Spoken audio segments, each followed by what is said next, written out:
Hello, hello. If you are listening to this episode the day it's published, it's Thanksgiving. So happy Thanksgiving, or maybe not so happy. And that's what I wanted to chat with you about on this episode.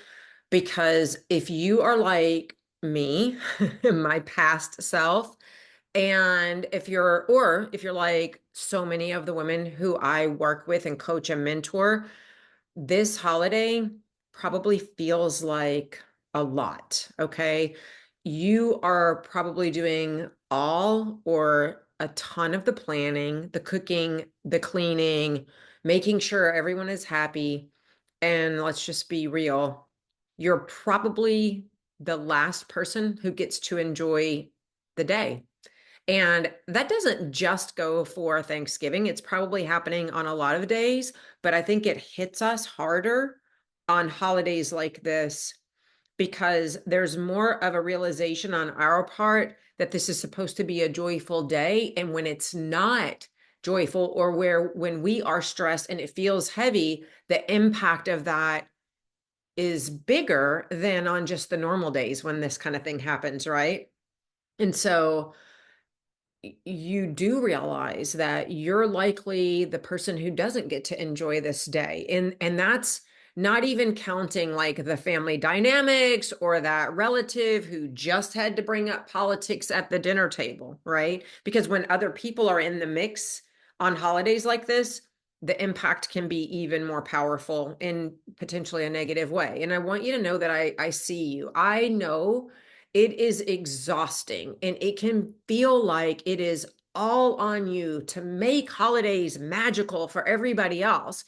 And so today we're going to talk about all of that, the good, the bad, and the exhausting.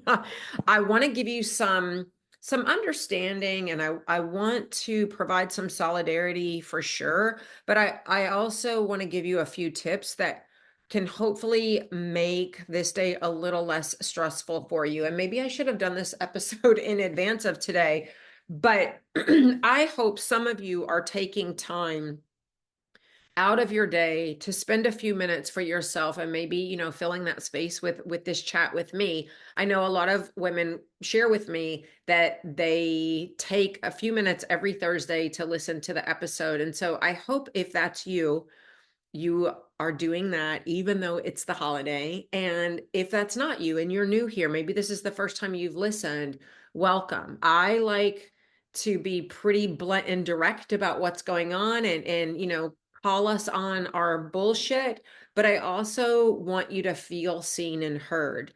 And I want to give you some really practical tips for the kinds of conversations that we have and the struggles that I talk about. And so that's what I want to do today. So first, let's talk about this load that you're carrying that is invisible oftentimes to everybody else, but you certainly feel the weight of it, right? It's not just about the cooking. It's not just about the cleaning. It is about the emotional labor that you do. It's the making sure that everybody else is happy, keeping the peace. Oh my God, I remember that one so vividly. It's remembering everyone's food preferences and allergies and basically being the glue that holds everything together. And it's a huge weight.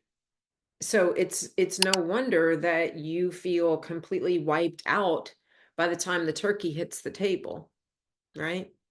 And you know what?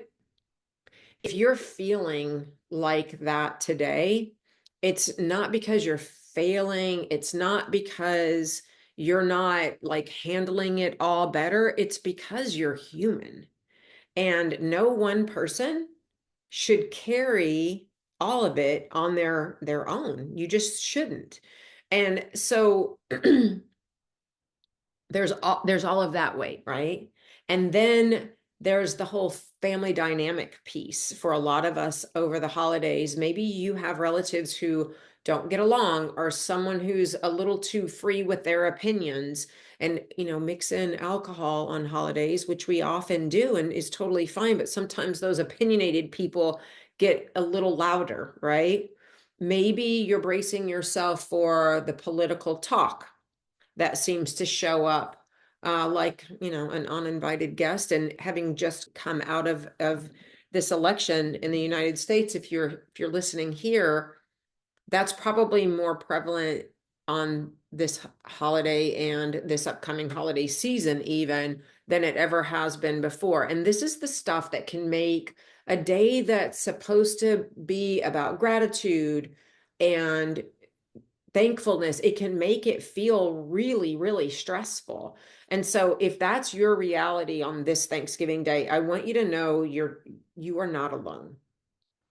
So many of the women that I talk to feel the exact same way, even though no one really talks a lot about this, to be honest, because we're supposed to be so grateful. We are the glue, right? We are the one of, if not the person who makes sure all the shit gets done, right? So now that I've kind of called out the struggles, I want to talk a little bit about how you can take some of the weight off of your shoulders and actually find a moment of peace and joy for yourself on this Thanksgiving. And that's the reality. As much as all of these other dynamics are there and they're present and they're real, and I'm so vividly aware of that, and I'm not denying it, and I'm not saying that you shouldn't acknowledge it, but you also can control what you can control. And so I'm always very clear and direct with you about how it may be difficult, but you can step out of that mentality of feeling the weight and doing nothing about it versus taking proactive steps to try to at least lessen the weight, the load, right? And so if you're doing all the cooking, for example, you're managing all the logistics, here's a really radical idea.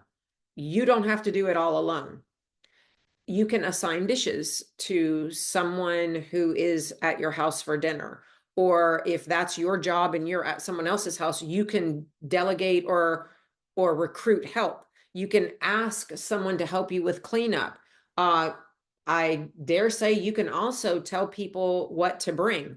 You can send people to the store. You don't get extra credit for doing everything yourself. And let me be very direct about the cooking piece of it. You also don't get extra credit for everything being made from scratch. Buy some pies at Brookshire's or Safeway or Publix or whatever is close to you. Nobody will freaking care. And if they do, too damn bad, right? If they care that much, they could make the homemade apple pie or the homemade pecan pie, if you're from that part of the country. They can make it themselves and bring it, right? So think about how you can utilize that in terms of delegating and asking for help.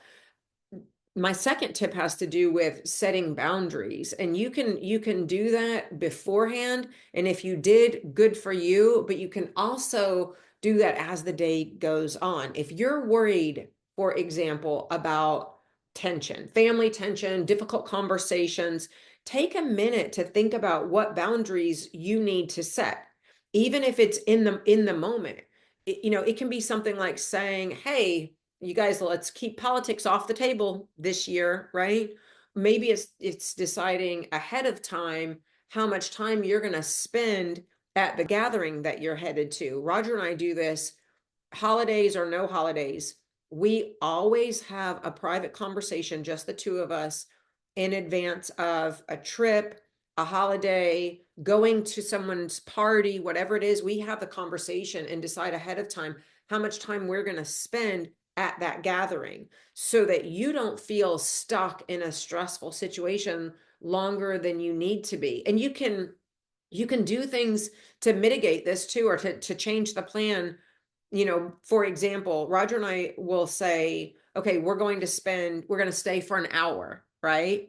Or whatever it is. But we make room for, if things are going well and one of us wants to stay a little bit longer, we have a way of signaling to the other person so that we know that that's what we want to do. And we have a way of agreeing, okay, that's fine, or it's not. And if it's not fine for one or the other of us, then we stick to our original plan and we leave, right? I highly encourage you to do that, especially on holidays, but definitely I would encourage you to consider incorporating that rule in advance of anything that the two of you do together or you do as a family. Tip number 3, if you will, if I'm listing them off, take a break when you need one. I'm giving you permission. Here is your permission slip to step away. You can go outside. You can go for a walk. You can lock yourself in the bathroom for 5 minutes. Sneak outside for some fresh air, whether you're at your own home or you're at someone else's, whether you are on a trip that is just a day trip or you are on an extended trip staying with family members. You don't have to be on, if you will, the entire day. Whether you're hosting or you're a guest, you can take a few moments for yourself. That's not selfish. That's survival. That's you taking care of your mental and physical health. So just do it. Um, Number 4, redefine for yourself what perfect looks like. So bear with me here for a second. Remember, the perfect Thanksgiving, for example, it's not about the food. It's not about your fall decorations. It's really not even about the lack of drama. It's about creating moments of connection, moments of gratitude, even if those moments are just by yourself. So let go of the idea that the day has to be like this Instagram worthy, Instagram perfect day, and focus on what really truly matters to you. So again, if you're listening on Thanksgiving, I appreciate you spending a few minutes of time with me today. I'm going to keep this short. If you're listening at another time, these tips can, I think, help you no matter what kind of event you're planning for or attending. And here's the takeaway that I would love for you to have today. You're not responsible for making this day perfect for everybody else. You're allowed to take up space. You are allowed to set boundaries. You are allowed to put yourself first. And if you are listening on Thanksgiving, this is your holiday too, and you enjoy to deserve it in a way that feels good for you.